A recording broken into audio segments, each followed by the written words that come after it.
பார்க்கும் பக்தனை போல் நான் காணுவே.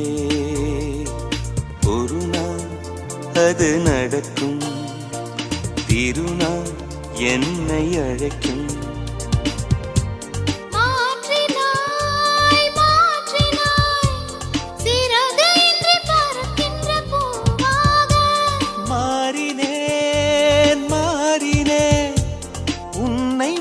சுமக்கின்ற காற்று